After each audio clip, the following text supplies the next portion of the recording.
Hello, my name is Taylor and I'm a reference assistant here at the library.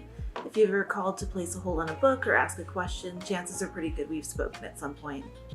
I know the past year has been difficult for a lot of us, but here at the Whittier Public Library, we want you to remember that our community's mental health and well-being is important to us. So we have some resources to help you get through the tough times.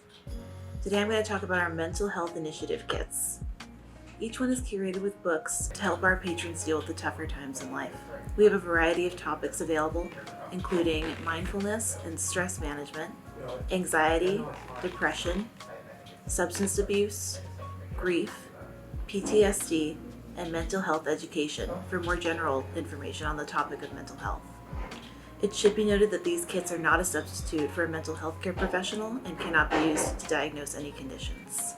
At the Whittier Public Library, we respect your privacy and want to make sure you have all the resources you need for a healthy, balanced life.